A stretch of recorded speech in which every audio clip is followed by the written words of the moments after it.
أعوذ بالله من الشيطان الرجيم بسم الله الرحمن الرحيم السلام عليكم ورحمة الله وبركاته. Welcome to our Arabic class. Inshallah, this year we will start again from the basics, but basic means that there are certain prerequisites of the class, which means that obviously you all know how to read, you recognize the alphabets, you have some basic reading exposure to Arabic, and if that's the case, then we can definitely move forward with it.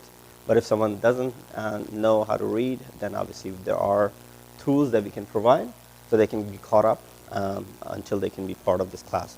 But they can still be part of this class because there'll be a lot of methods that we will be speaking about, and as we go along, there will be a lot of conversation. So that's the idea behind it. The book that you see in front of you is Medina Arabic Reader. We have used this book in the past as well. This first book has 10 lessons in it. Some of you may have the colorful version of it. Some of you have the regular version of it. But they all have the same lessons. Page numbers may be different, but they all start from the same. They're very basic. What this enables you is that it gives you tools to be able to communicate, with the ziyarat and people going to ziyarat all the time. This will be helpful in communicating just that very basic things that you go out in the market, you go, get into a cab or something, you want to ask some questions. And so that will be helpful from that aspect. And also this will enable you to understand Quran as well. I think that's one of the main objectives behind learning Arabic from anything, is to be able to understand Quran. Yes, while there is translation available for us, that's an easier way of understanding Quran, but this will be beneficial if a person can just read Quran without having the need to translate. Translation, just go ahead and understand while they're reading. There's more lutf when you're reading Quran as you read and you understand it. So inshallah we will get there as well, but that will be probably when we have gone through these first 10 lessons. The quickly we go through these first 10 lessons, it could take up to 4 months for us to go through these 10 lessons.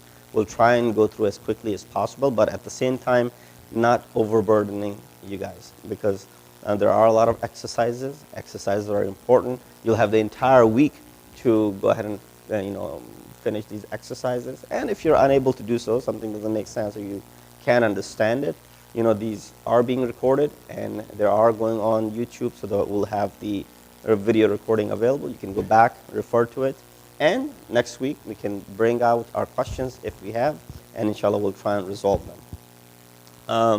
Arabic, yes.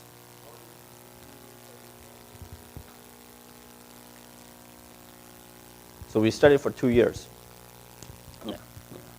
So formally in Hawzaya Ilmiya, in seminaries, it takes about 2 years to complete different subjects of Arabic. So Arabic is not just one subject. There are different subjects that are within Arabic. So you have the classical Arabic, you have the colloquial Arabic. Now colloquial is not that important as long as you know the classical Arabic, which is obviously the book of Quran, which is used in Quran, the language which is used in Quran. And even if you go to Arab countries, the newspapers, whatever, TV, they all use classical Arabic primarily. So therefore you'll be able to understand. And what we'll be focusing on is the classical Arabic. We won't be touching upon the colloquial one, because colloquial changes from place to place. In the way Iraqi speaks is different from the way Lebanese speak. The way the Saudis speak is different from the way Misris and the Egyptians speak. There is a huge difference between these colloquial dialects, if you want to call it, but I call it colloquial languages itself. It's different than classical Arabic altogether. And we'll give you some examples as we go along. So I studied in Syria after having done the seminary coursework in Qom, studying Arabic grammar and literature and all of those things. About 2 years of spending in Arabic. I went to Syria for exposure to be able to communicate in Arabic as well. Because it's one thing to just learn the grammar, it's another thing to be able to speak. And that's again only comes with Arabic, because all of us know how to read, right? But we can't speak. So a lot of people have this question, that's like, you can read something but you can't speak. How is that possible? So that's the thing with Arabic. We haven't really put any thought towards speaking. and understanding. We just worry about reading it because from the very beginning, our parents make an effort for us to read Quran, and by the virtue of reading Quran, you're able to learn Arabic. You're able to learn the basics. So things that we will go through initially will seem like, oh, I've done that in madrasa. I've done this already. Yes, you have. But now you'll be putting it into perspective as to what it means when it comes to, actual Arabic grammar. So we'll be following that as well. And at the same time, I'll share these handouts with you. In fact, I'll just share the PDF file, entire PDF file, so that what you can do is you can print it out from your homes. You can bring the next leaflet, and then inshallah we'll walk through.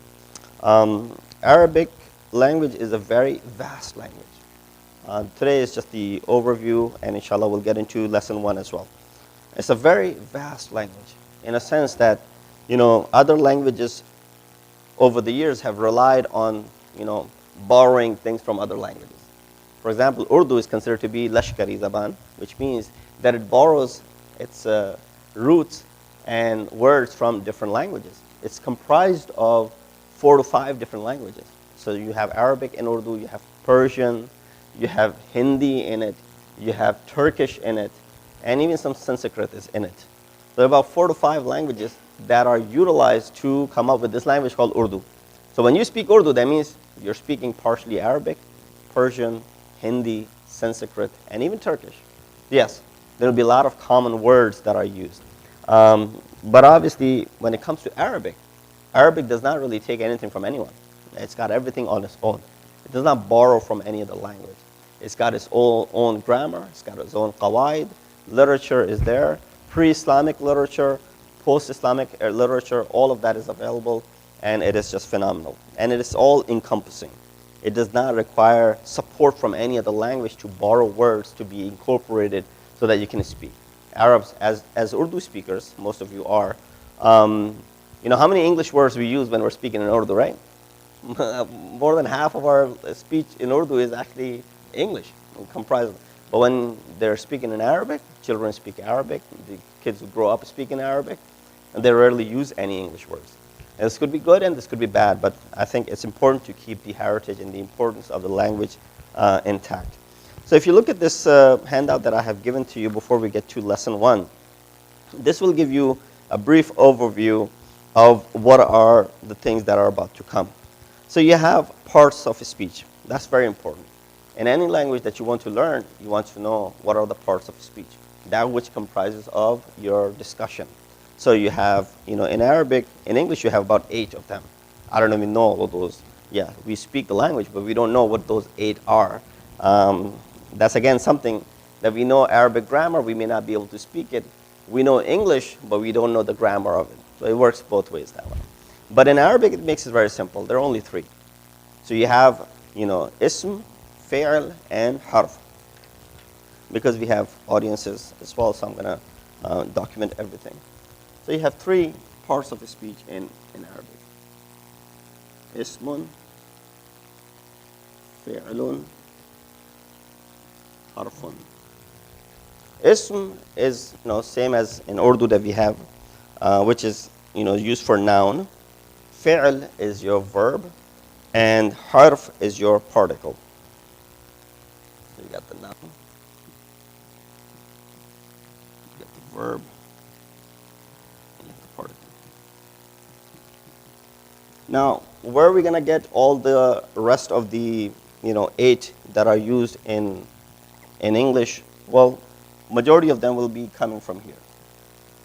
So all the other ones, such as pronouns, the adjectives, the adverb, the interjection, all of them will be comprised of the noun, because they're all part of a speech in Arabic as nouns. They're all considered ism, or asma rather, the plural of it. 2 of them will be in particles, such as preposition and conjunction, but verb will be just verb in Arabic, and fi'l, and nothing more to that. So, just to overview about these asma, or this ism, or the nouns. So you have the noun, which is ism, just any noun, someone's name, a place, common or definite, right? Both of them will be considered noun. You have the pronouns. So in English, when you use these pronouns, he, she, it, they, and whatnot, in Arabic, these are called ism. They're all asma. huwa, huma, hum, hiya, huma, hunna. So, there are about 14 of them, which you count to 6 which are present, 6 which are, ghaib, which are second person, and 2 for the first person. So 3 for third, 3 for second, and 2 for first. So I and we, these are 2. Then you have he and those 2 and they. You have you two, and all of you. So there are 6, 6, 6, and then you have 14 altogether in that aspect. So these are called damair. These are called zamir, which are pronoun. Then you have the sifat, or the naat, when you describe someone, right? When you describe something, for example. So these are adjectives.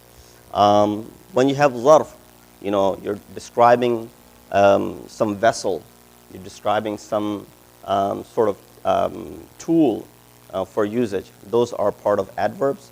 And then you have interjection as well. As we go along, you'll find the examples of it, which will then make more sense than just reading through what these will be. If you go to the next page, this is again something which is very basic. That's why we're going through it quickly. The Arabic alphabet and the vowel signs. Now, in English, you have all of these vowels, right? A, E, I, O, U. These are considered to be vowels. In Arabic, you have these called harakat. So you have the fatha, dhamma, and the kasra. So the fatha, kasra, and dhamma. And then the absence of these vowels is called sukoon, right? And sometimes they're doubled up, right? Sometimes it's prolonged with a mud. But these are the 3 that you have. If these 3 are associated with or come after a letter that corresponds to its, its sound, then it'll be an elongated vowel. For example, if I was to write, this is the letter ba, right, with a fatha, how would you read it? Ba, not ba, ba, right? But if I was to add alif, it'll become what? Ba, right? About 2 lengths of it. Similarly, so therefore, the fatha demands an alif. If I was to write this ba with a kasra, you'll say bit, right? But if I was to put a ya at the end of it, it'll become bi, right? So therefore, kasra demands a ya.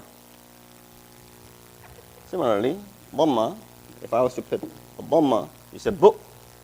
But if I was to add a waw to it, it would be bu, right? So a dhamma demands a waw. So when these alif, ya, and waw are attached with these fatha, dhamma, and kasra, then they elongate. So the fatha gives you the sound of a or a in Arabic. Kasra gives you the sound of e or I in Arabic. And dhamma gives you the sound of u or u in Arabic. And sukoon, obviously, is the absence of any vowel. Okay. In Arabic, there are, as we mentioned before, there are 3 parts of speech. So you have the ism, you have the fi'l, and you have the harf. The noun, the verb, and the particle. And this is just repeating all that information from before. So, an example of a noun. Can you come up with an example of a noun?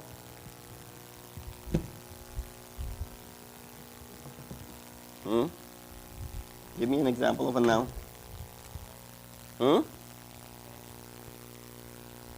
What is this book? What is the book called? Kitab. Right? Kitab. Now this is a noun. Now from this kitab, you can, because kitab means a book. Now, book requires writing or reading. So from this kitab, you can actually create a verb, or it's created from a verb, kataba, which means to write.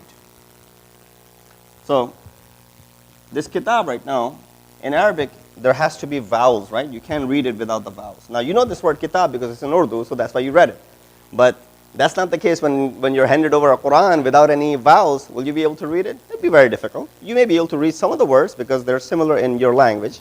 But without the vowels, you won't be able to read. So because you know this is a common word, it is kitab. but it ends with kitabun. Whenever there's a word without the particle of alif lam, it's going to end with a tanween, kitabun. That means what? A book. A book. You know, kitabun, kitabun, any book, a book. So I'm not, it's just a common noun. I'm not being particular about a certain book. Now, as soon as you add alif lam to it, al-kitab, the tanween goes away. It becomes al-kitab. Now, if you read the first ayat of Surah Baqarah, alif lam mim, zalikal kitabu, right? Zalikal kitabu. Do we know the book that is being referred to in this ayat? What book? Quran. So that's why Allah said that book, that particular book. It did not use zalika kitabun, right? Talked about zalikal kitabu, a particular book, which is the Quran. So you know that book. So if I was to refer to this book right here, say al-kitab. If I was to refer, a book, some book which we are not, sure about or common, we'll just say kitabun. That's very simple when it comes to any of these nouns. So you have qalam. What is qalam? A pen, right? Qalamun. But if I was to add alif lam to it, what will happen? Al-qalamu, right? Usually, you don't pronounce the last when you're pausing.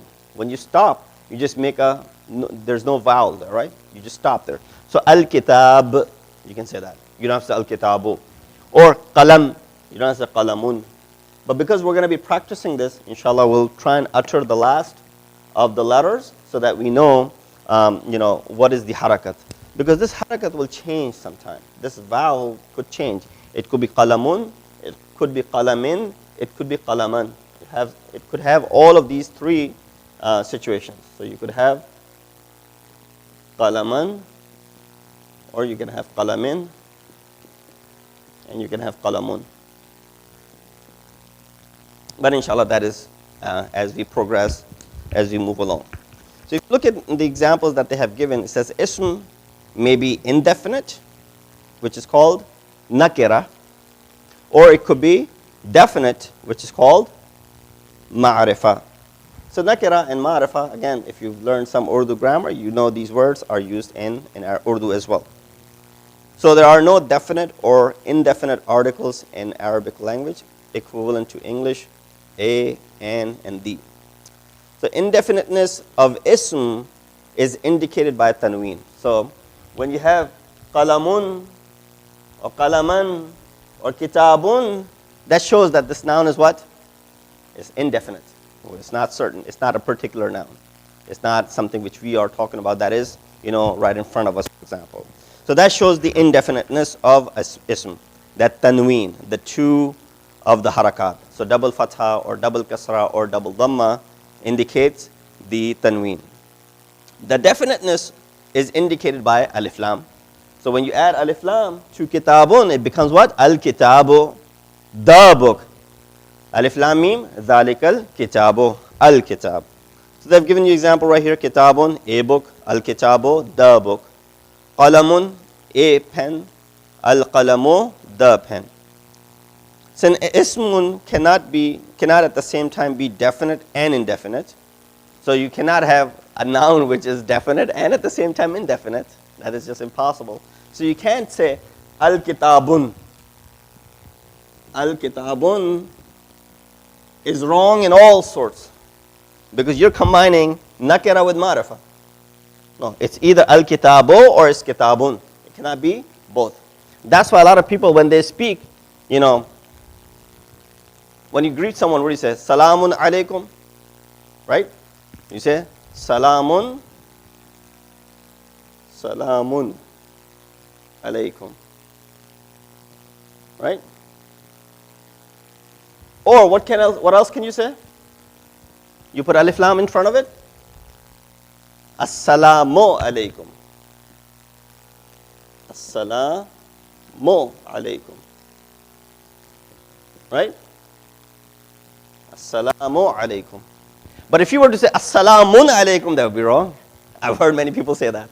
Some people walking, assalamun alaikum. No, that's wrong, brother. You can combine the indefinite and the definite.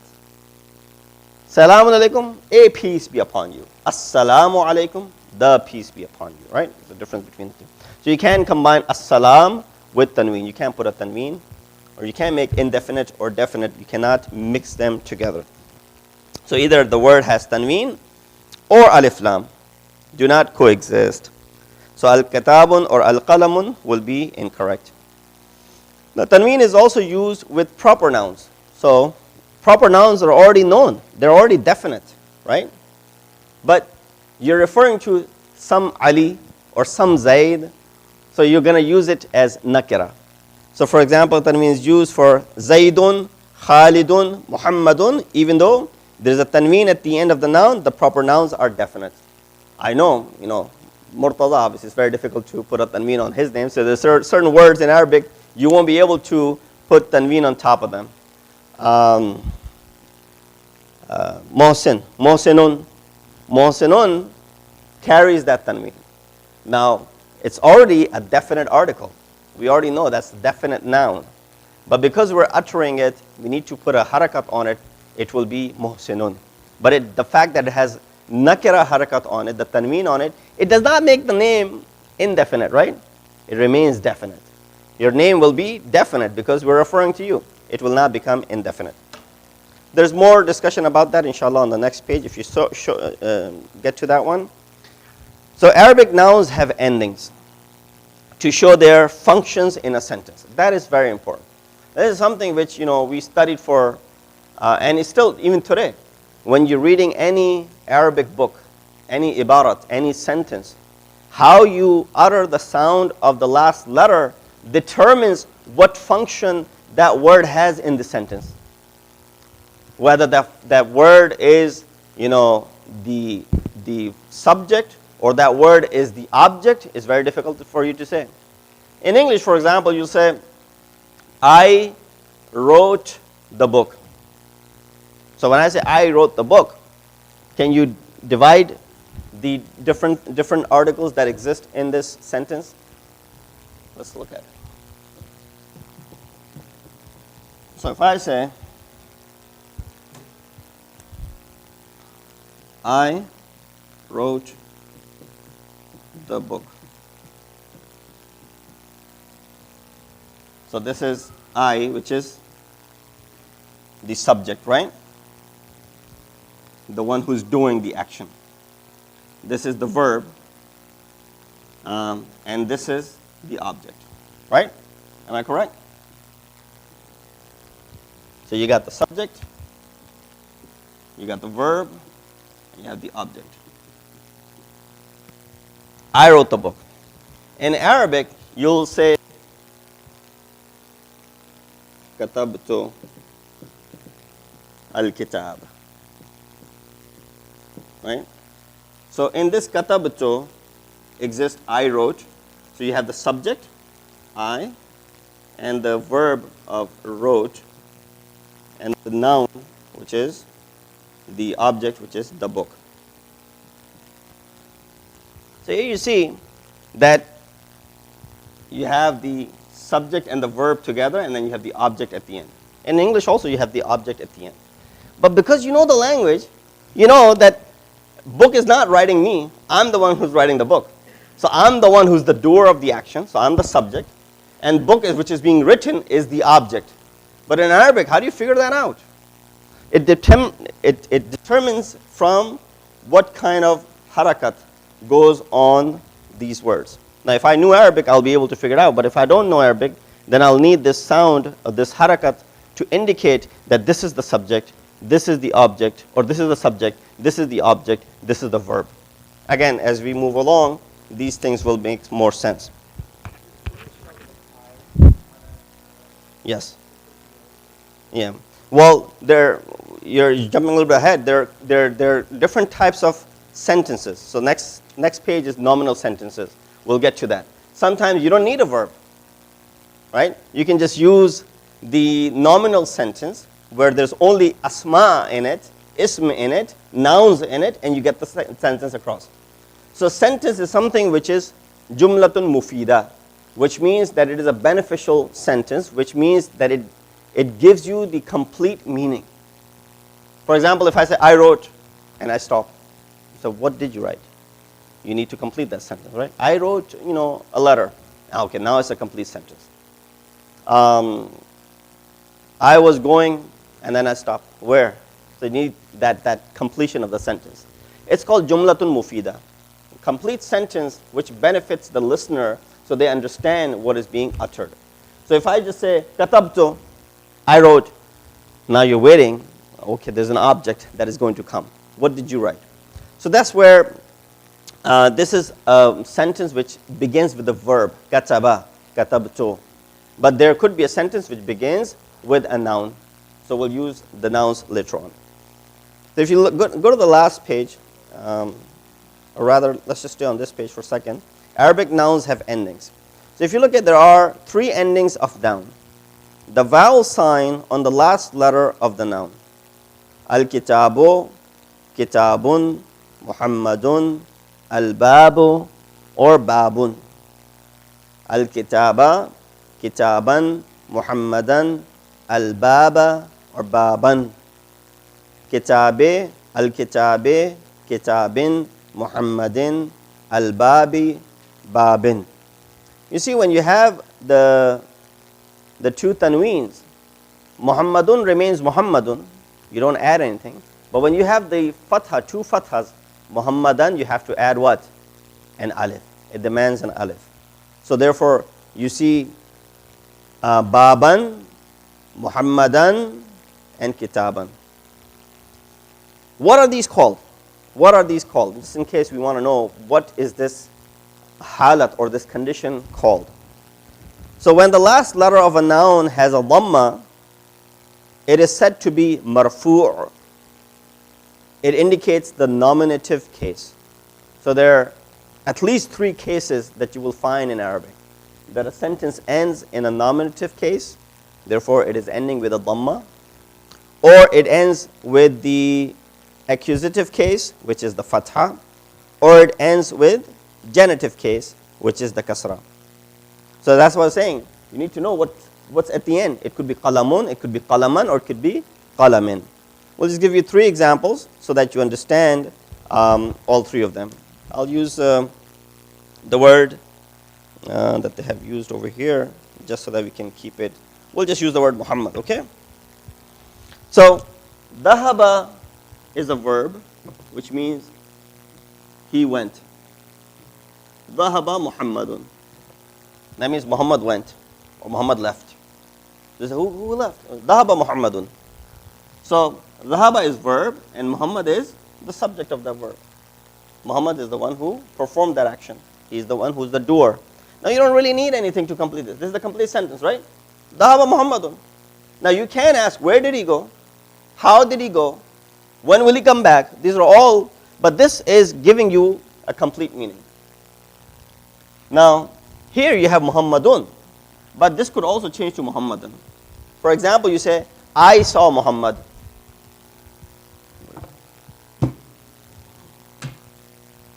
Ra'aytu Muhammadan. Now, Muhammad becomes what? Becomes the object. Ra'aytu is I, who is the doer, subject, as well as the verb, ra'aytu, and Muhammad is now the object. So the change, it becomes in the accusative sentence. So this was the nominative, this is accusative, this is marfu, this is mansub. Now third is Muhammadin. So for example, if I was to say,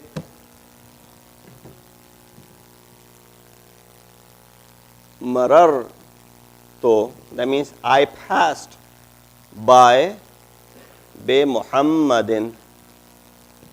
Be Muhammadin. You see how Muhammad has a kasra here? Muhammad has a fatha here. Muhammad has a dhamma here.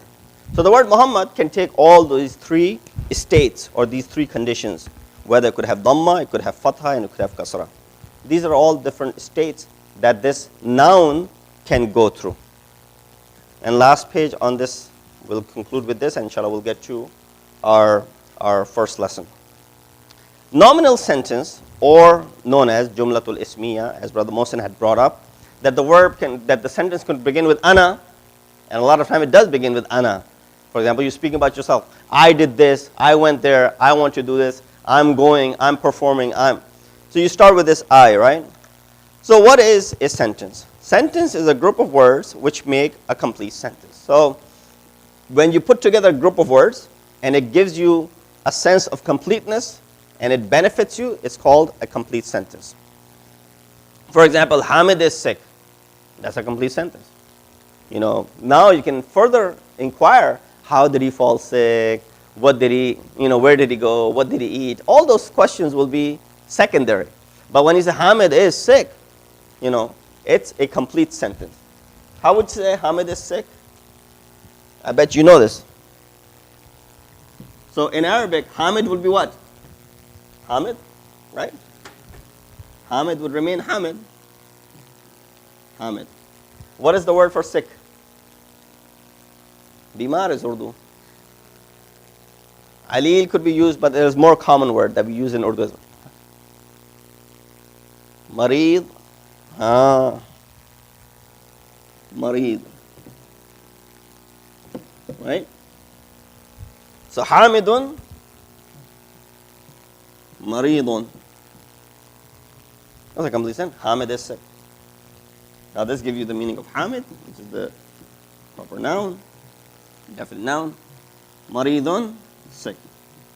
Now you see that you don't find is anywhere, right? But that the composition of the two nouns is giving you a hidden is in there. Hamid is sick. So you'll have to add an is if you're speaking in English. But in Arabic, you don't really need it. You just say Hamidun, Maridun. And that's a complete sentence. Hamid is Marid. And you see that both of them end with the nominative sense, right? The reason they end with the nominative sense is because there isn't anything which is coming to control them or to change their state to Muhammadan or Muhammadin, Hamidan, Hamidin, Maridan, Maridin. Nothing is coming to change that. There's nothing. You see anything before it? You see anything in between? No. There could be something before it could change the state of this. For example, Hamid could become the object. The Marid could become the object. Then Maridan, you will have to read it like that. So it could change. But right now, it's Jumlatun Ismiya, which means it's a nominal sentence. Jumlatun Ismiya, there isn't any verb involved in it.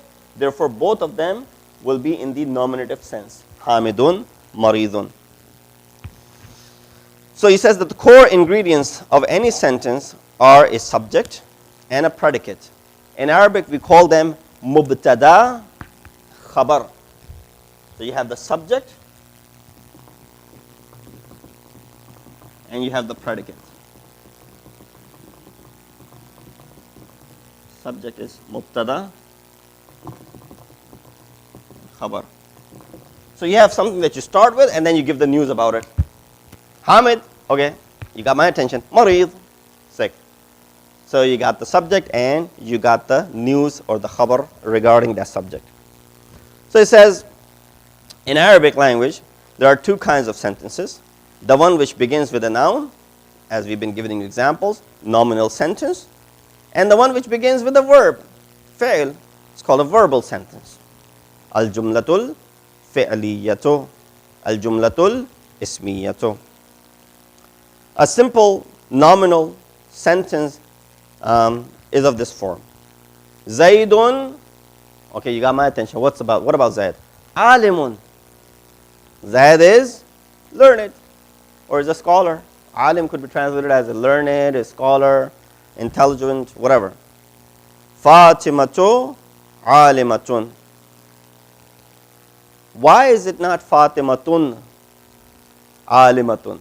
Why Zaydun alimun? Shouldn't it follow the same pattern?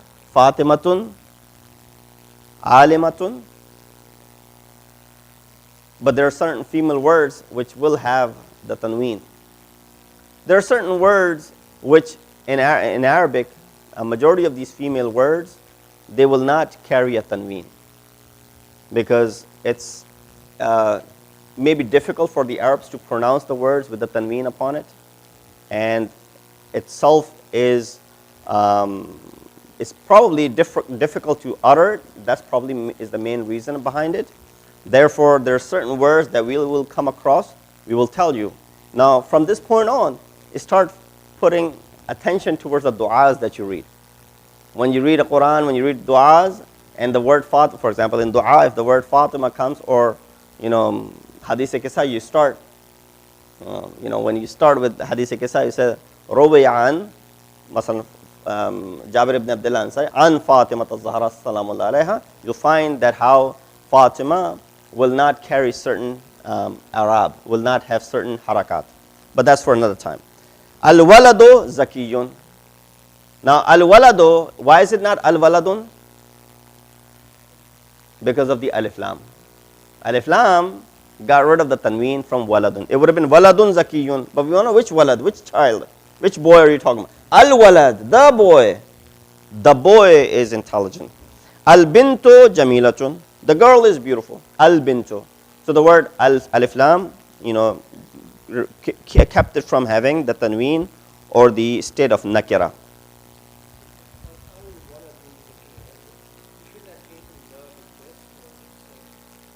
So, yeah, so you can say, if you're speaking to someone and you're pointing, this child is, zaki, intelligent, or the child is intelligent. We're speaking about a boy who's let's say there's a prospect of marriage, the boy. So you're saying, oh, the boy is very intelligent. So that boy which you and I both have in our mind, or the boy who's behind the scene, for example, over there. So it could be the case. But you're right. It could be this when he's right in front of you. But then it could be hadha al-walad. So you use the word ismul ishara, which is hadha al-walad. This boy is intelligent, not that boy, for example, right? So you have this, just remember these two. Subject and predicate.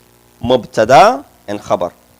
If you know the mubtadas and you know the khabar, you can easily form sentences in Arabic.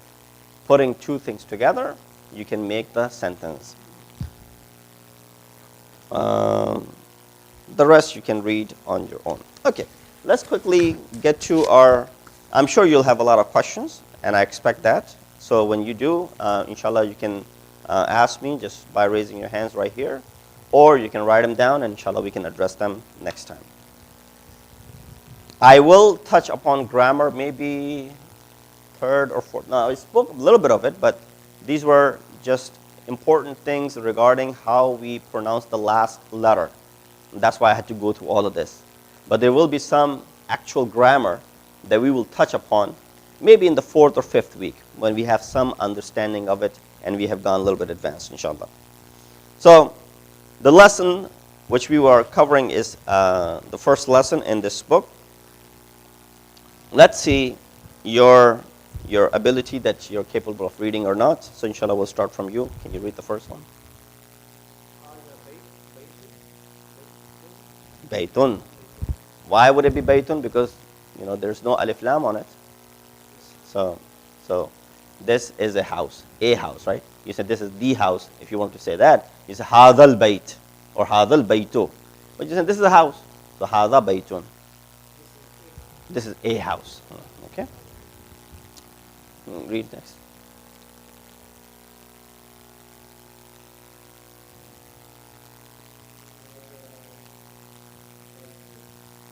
Read the entire thing. Masjidun. Yeah. It's important for us to utter the last sound because it'll be important when we have alif lam on it and how the sound goes. What does that mean? Hada masjidun. What does that mean? This is a mosque, right? Third one. Okay, what does it mean? This is a door, yes? We did that one. Okay. Okay, go back to you.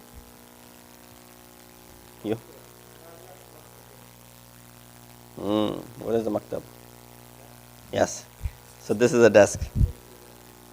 All right, go ahead.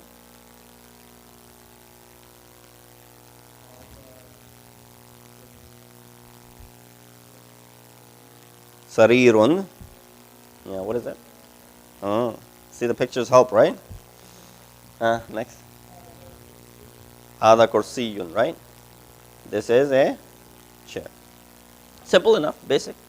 So هذا كرسي, هذا سرير, هذا مكتب, هذا مسجد, هذا بيت, هذا كتاب, هذا قلم. All of these are known words to you. You know the word masjid, you know the word qalam, you know the word kitab, you know the word. There were a couple of words that you may not have known. For example, maktab could be different in our language. Sarir could be different in our language.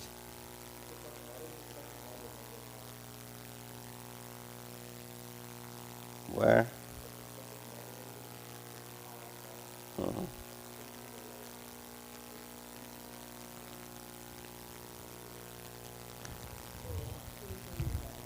Okay. Let me see. You see, like the second letter is always. Okay, so they may not have put it on there. Yes, I'll give you this book so you can have it. In fact, you can take this one and you can remind me of this. Okay. All right. So pretty much all of these words are known to you. Maybe the word miftah, still miftah is something which should be known because what is the plural of miftah? Mafatih, right? And we have the book called Mafatihul. What does the word jinan mean? It's the plural for Jannah. So Jannah is singular, jinan is plural, mafatih is plural, which means the keys to the paradise, right? So you have the word hada miftahun, this is a key. If you go to the next page, they're just teaching you how to ask a question, because you'll be curious. You go to a market, you want to ask a question. What is this? What is this? What is this? And that's how you make a interrogative sentence or sentence where you're asking a question. So where we left off? Mm-hmm.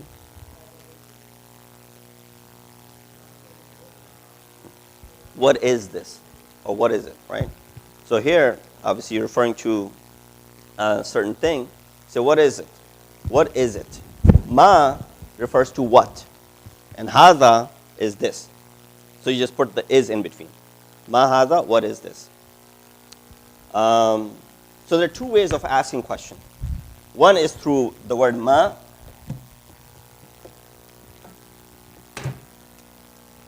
Ma is used for inanimate objects. So things which are non-living, right? So you say what? So you'll talk about the kursi, the book, the qalam, and all those things.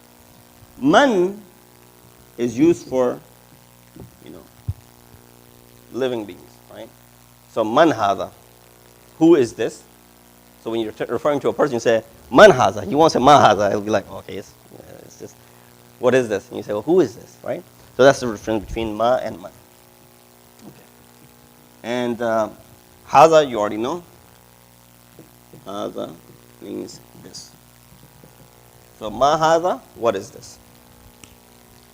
Second way of asking question is when you know something and you're trying to question if you're correct. When you don't know something, you'll say, ma haza. I have no idea. Clueless, right? So you'll get the answer. But you have a hunch what this is. So you're not going to say, ma haza this. For example, you ask, is this water? Because I have hunch that this may be water. But it could be something else. It could be 7-Up or Sprite or maybe some other drink. But I won't say, ma haza. Or I would still say ma haza. I could still ask because I'm questioning what kind of water or what kind of liquid this is. But I won't say ma haza. I know this is a book. The response will be this, a book. But if I say, haza, is this a book, for example, about this? So then I will question with the word haza.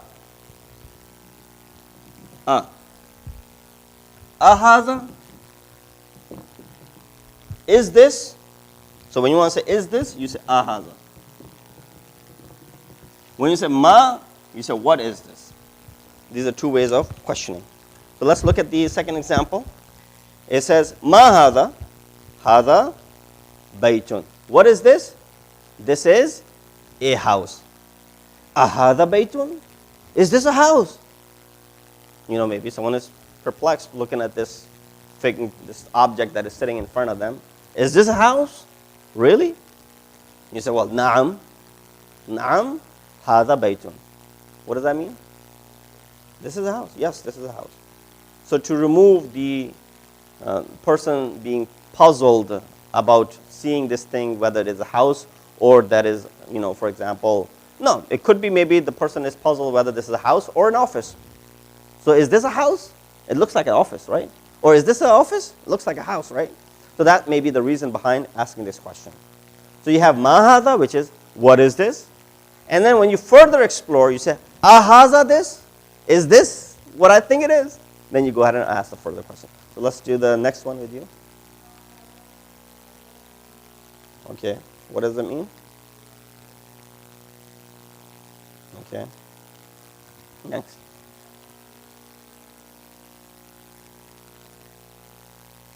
Okay, go ahead.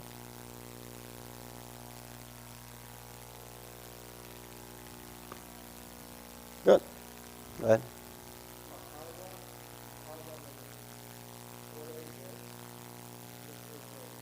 Good. All right. So this was basically the entire chapter. This was the entire lesson. So two things you learn in this. You learn some vocab.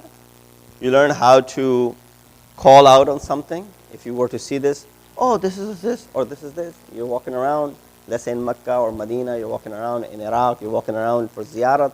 You see something, you point out, you say, oh, this is that.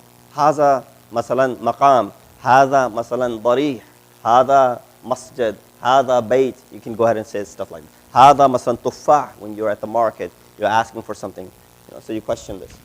And when you're unable to, pinpoint as to whether this is an apple or is it a pear, you say, ahada tuffahun, is this an apple? Ahada kitabun, ahada this, ahada that. With that, you can also ask questions to go ahead and remove that bewilderness, that uncertainty whether this is what it is I think it is. Now, it's just the tamreen, the exercise is very simple. You've already answered all of these things in the first page. And it's just asking you, ma hada. So you'll respond by saying, hada miftahun. Ma hada, hada kitabun. Ma hada, hada qalamun. Ma hada, hada babun. Ma hada, hada baytun. Ma hada, hada kursiyun. Second page is just asking you, ahada baytun. Let's do this together.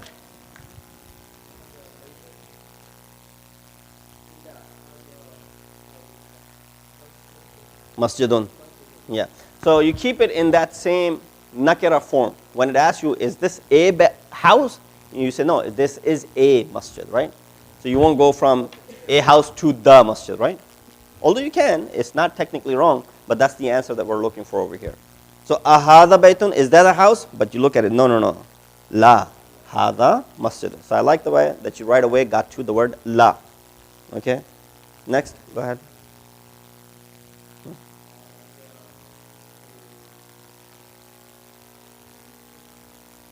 You skip one? Okay. Okay, do that one.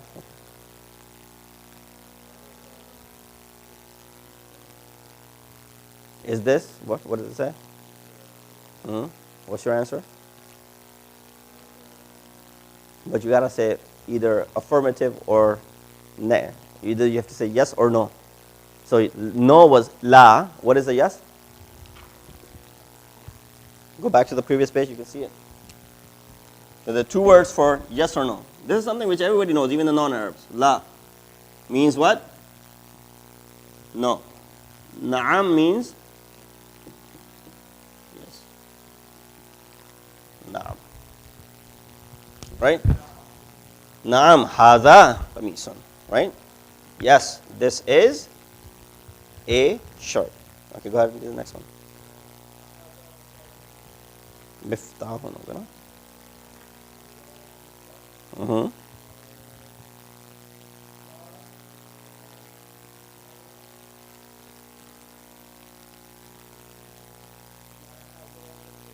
Good.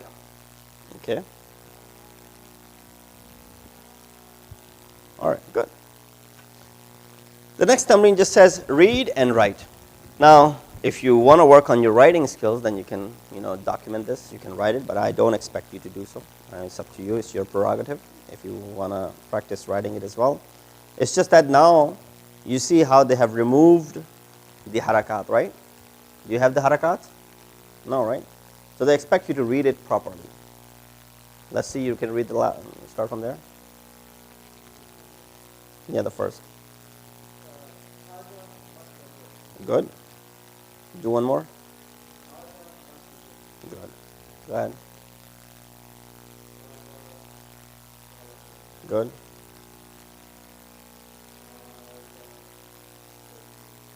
Good. Good. Good. Good. So now see, you do not even need the harakat, right? You do not even need the vowels. Just after reading 2 pages of it, you're capable of reading those words which are known to you now. And the ending of it, will end in a nominative sense. That will always be a dhamma at the end. There's no fatha or kasra coming up. So you're going to read it in that way. Now, we have a few minutes, so we'll just get this across as well. Man hadha. As I mentioned, ma was for inanimate. Man is for living being, right? When you say man hadha, that means it's referring towards a person, more than likely, right?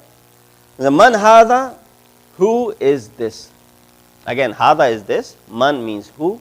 You just throw the is in between. Man hadha is, who is this? Where do we left off? Go ahead. Okay, what does it say?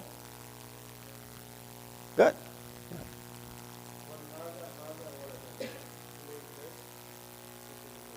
Good.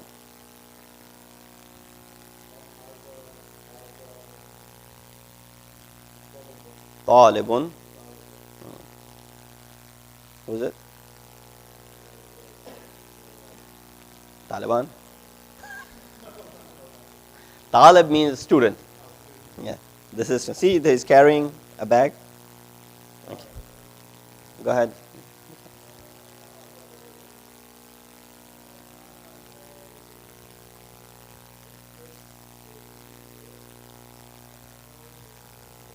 Good. Good. Next.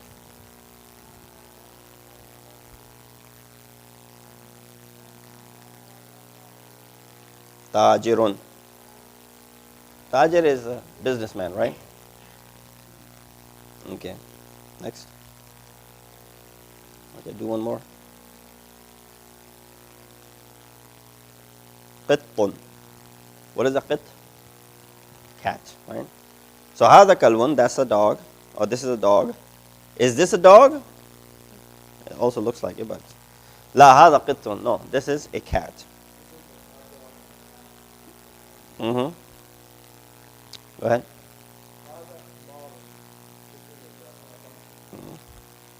Do one more.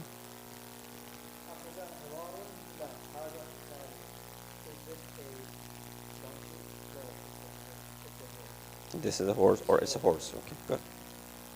Wama hadha, what is this? Hadha jamalun. Ma hadha, hadha deekun. Deek, a rooster. Man hadha, hadha mudarrisun. Mudarris is a teacher, right? Ahada qamisun, la hadha mindilun. Mindil is your handkerchief or muffler or whatever. Okay. This basically concludes your lesson 1. And you can read and you can write the remaining exercises and you can go over these once again. Inshallah, we'll conclude on lesson 1 and these 4 pages that we have provided to you. Inshallah, we'll continue next week, barring there isn't any snowstorm or any other program that coincides with it. Inshallah, hopefully nothing else does. This is being recorded, so inshallah it'll be available on our YouTube channel, Masjid Ali. And if you guys have any questions, more than happy to take them right now.